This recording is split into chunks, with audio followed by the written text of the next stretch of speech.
진학사처럼 그렇게 많은 표본을 가지고 속속들이 보는 상황이 아닌 상황에서 이렇게 말이 될 수 있게 설명을 할 수 있구나 라는 게 너무 나는 사실 쇼크였어. 그래서 내가 영앤 리치 앤 지니어스라고. 그래서 정시해본 사람들은 엔젤스에 대해서는 너무너무 잘 많이 알고 있거든. 내가 오늘 어렵게 진짜 안 나오겠다고 하는 거를 내가 멱살 잡고 끌고 와서 영앤 리치 앤 지니어스. 본인은 절대 아니라고 지금 하지만 입시계에서 봤던 지금까지 만났던 사람 중에 이 뭐지? 이 사람 뭐지? 했던 정말 천재라고 나는 생각을 하는 분을 모시고 왔어. 사실 우리가 이제 요새는 수시와 정시가 있다 보니까 사람들이 대부분 다 어찌됐든 간에 수시에서 웬만하면 끝내고 싶어 하거든. 그치. 정시까지 안 가고 싶어 한단 말이야. 하지만 마음처럼 안 된단 말이지 이게. 그래서 누군가는 정시까지 가. 수시로 끝내고 싶어 할 때는 모를 수 있어. 하지만 정시로 가게 되면 찾다 보면은 이 이름을 모를 수가 없는 그 오르비에서 엔젤스 컨설팅이라고 있어. 한 획을 그은 그 엔젤스 컨설팅 팀을 만들고 이끈 대표이자 오르비 전 대표 20대 때 심지어 20대 때 오르비 전 대표 오르비 대표이셨을 때 오르비에서 이제 컨설팅을 담당하기로 했던 모 컨설팅 팀이 갑자기 펑크를 내신 거야. 그래? 니네가 펑크 내면 내가 하지 뭐 하면서 만들게 엔젤스래. 그 엔젤스가 그렇게 어처구니 없는 이유로 만들어진 거야. 그래서 엔젤스 컨설팅 팀을 만들고 2년이 닿아서 정시를 같이 하게 됐다 하면서 내가 진짜 좀 쇼크를 받았던 사건이 있어. 나도 이제 예전에 진학사에서 정시를 하고 하면서 사실 나는 좀 그런 게 있었다. 진학사를 나온 다음에 이제 다른 어떤 사설 기관이나 아니면은 학원이나 혹은 어떤 컨설턴트들이 상담을 해주면서 이제 진학사처럼 그런 모의 지원을 하지 않은 어떤 상황에서 붙을 거다 떨어질 거다라는 걸 얘기를 하는 게 난 되게 납득이 안 되는 거야. 이게 말이 안 어떤 근거로 대체 이거 배치표 보고 하는 것도 아니고 이게 몇 등까지 붙고 그 다음에 몇 등부터는 떨어지는지를 과연 이거 어떻게 이거를 짐작을 할 것인데 이게 말이 안 된다라고 생각을 했는데 내가 아직도 기억이 나. 그때 컨설팅을 하는데 이 사람이 뭐 이를테면은 서울대 경영은 서울대식으로 환산 점수 몇 점까지는 100% 무조건 붙고 몇 점까지는 안정적으로 붙고 몇 점까지는 50% 몇 점까지는 지를만 하다 이거를 딱딱딱 퍼센트 나눠가지고 이거 막 계산해갖고 주는 거야. 확실하게?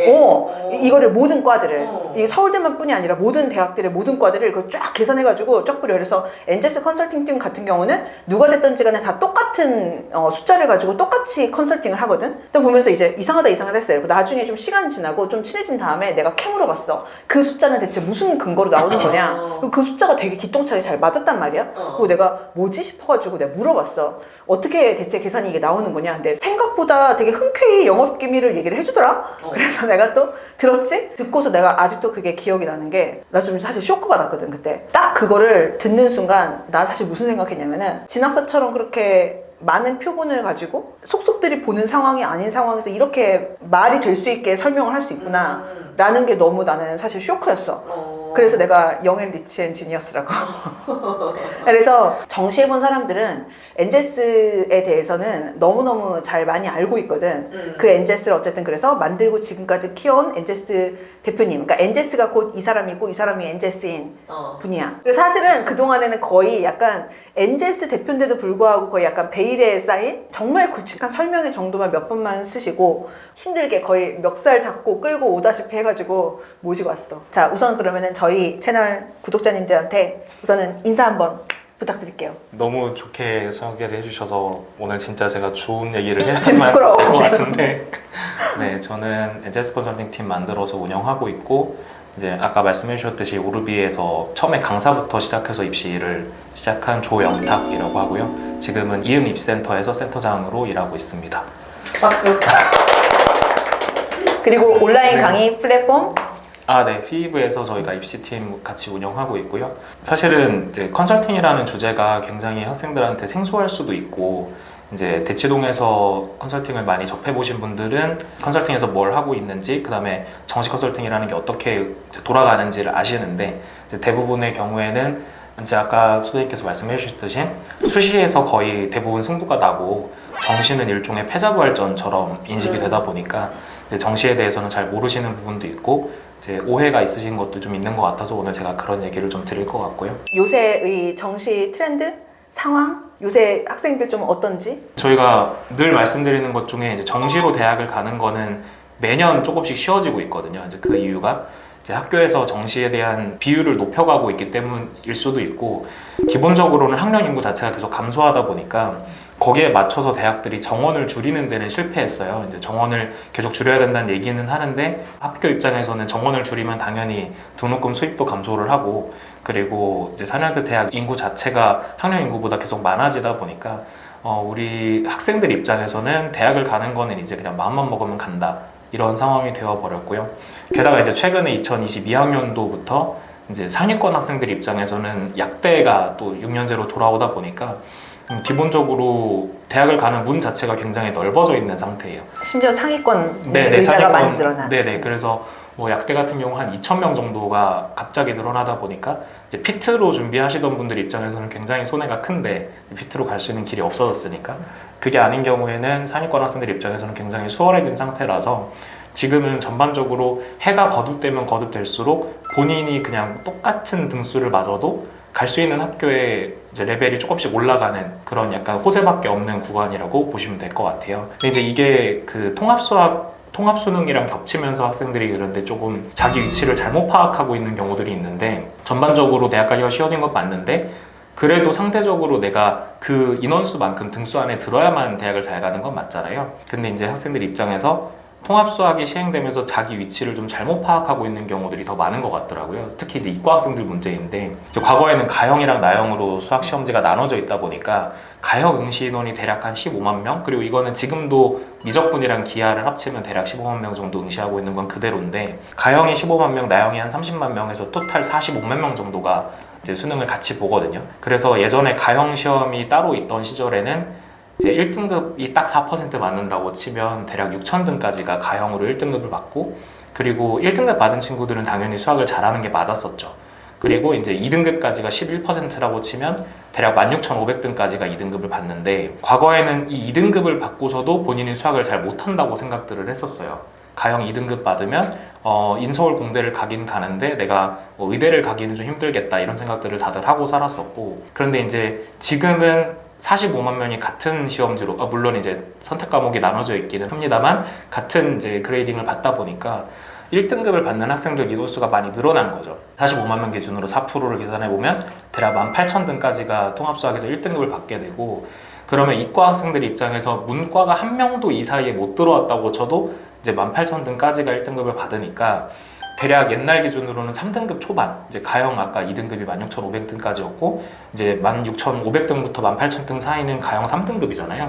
그런데 이제 지금은 1등급 턱걸이만 해도 본인이 수학이 1등급이 찍혀서 나오니까 본인의 실력이 1등급이라고 생각을 하는 거예요. 그래서 특히 고3 학생들 같은 경우에 작년에도 저희가 맨날 이 얘기를 드렸는데도 내가 어쨌든 통합수학 1등급인데 내가 갈 수 있는 학교가 이거보다는 높아야 되지 않을까, 이렇게 좀 과대평가하는 경우들이 생기셔서 이과 수험생분들 혹은 학부모님들께서 혹시 이 영상을 보고 계시다면 위치 파악을 조금 더 정확하게 해주셔야겠다. 문이과가 선명하게 나눠져 있던 시절에는 뭐 원서를 쓸 때도 아무래도 문과 학생들은 문과 학과를 쓰고 이과 학생들은 이과 학과를 쓰니까 조금 더 심플한 것도 있지만, 성적상의 구간을 봐도 내 성적이 나의 실질적인 경쟁자들 중에서 위치가 매우 선명하게 나오다 보니까 이게 좀 덜 헷갈렸는데, 지금은 뭐 문이과 네, 통합으로 맞아요. 해서 네. 이제 원서를 쓰는 것도 헷갈리는 상황이기는 하지만, 또 한편으로는 성적이 또 뒤섞여서 나오다 보니까 이과 학생들 입장에서는 좀 더 내 성적이 나의 어떤 실질적인 위치보다 조금 더 좋게 나오는 경향이 있기는 하죠. 네네, 좋은 것처럼 느껴지는. 네, 과대평가돼서 나오는 거고요.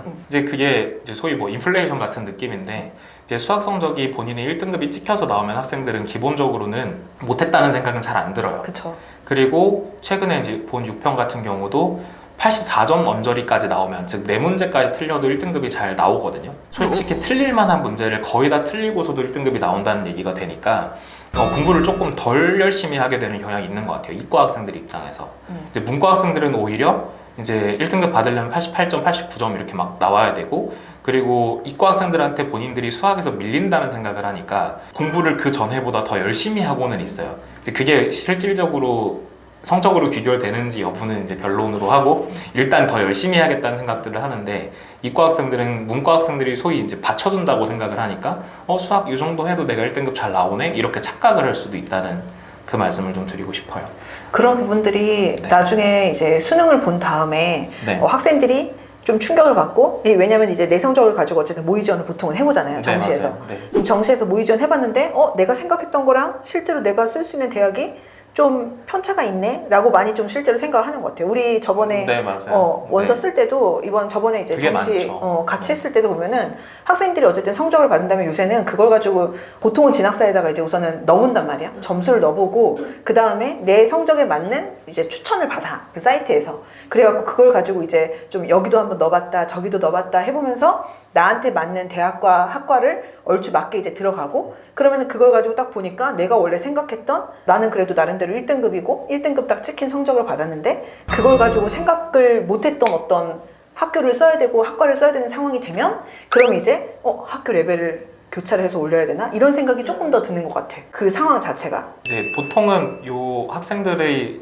이제 생각과 실제가 괴리가 되는 부분이 수능의 난이도가 높은 해에는 또 약간 아래쪽으로 괴리가 돼요. 무슨 말씀이냐면 난이도가 높아서 본인의 원점수 자체가 좀 되게 안 좋게 나오면 내가 실제로 등수는 그렇게 많이 안 밀렸는데 원점수가 워낙 안 좋다 보니까 내 성적이 안 좋다고 생각하는 거예요. 이제 그런 해가 있고, 물수능인 해는 본인의 원점수가 좀 잘 나오잖아요. 그러니까 실제 등수는 그렇게 높지 못한데 내가 그래도 수학을 92점을 맞았는데 96점을 맞았는데 이 정도는 가야지, 이렇게 생각을 하는 경향들이 좀 생기죠.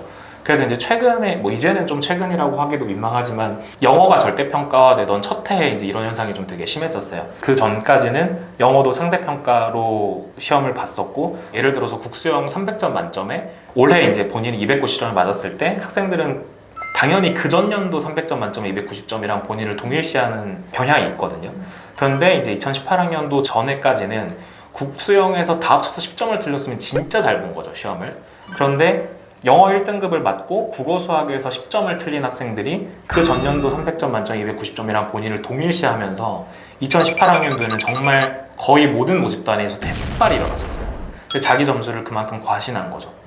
그래서 이제 그런 해마다 난이도와 그 다음에 그 영어의 반영비가 바뀌는 해거나 이런 식으로 변화가 있을 때마다 이제 이런 좀 폭발과 펑크 현상이 많이 생기고, 22학년도도 좀 어려운 입시의 해였던 건 맞아요. 이제 통합수학이 처음 시행되면서 아까 말씀드렸던 이제 본인의 위치에 대한 파악이 어려워졌고, 게다가 이과 학생들은 마음을 먹으면 문과 쪽으로 교차 지원을 해서 침공을 할 수 있었죠. 소위 말하는 문과 침공을 할 수 있었고, 문과 학생들은 이과로 넘어가는 거는 거의 불가능했던 입장이다 보니까 이제 문과 입시가 좀 특별하게 어려웠던 해다, 이렇게 생각이 되고요. 그래서 이런 이제 전반적인 흐름을 좀 말씀드린 이유가, 작년 같은 경우는 입시 기관들이 추정해서 굉장히 왜곡이 많았는데 올해는 그래도 작년에 근거가 있기 때문에 오차가 좀 줄기는 할 것 같습니다.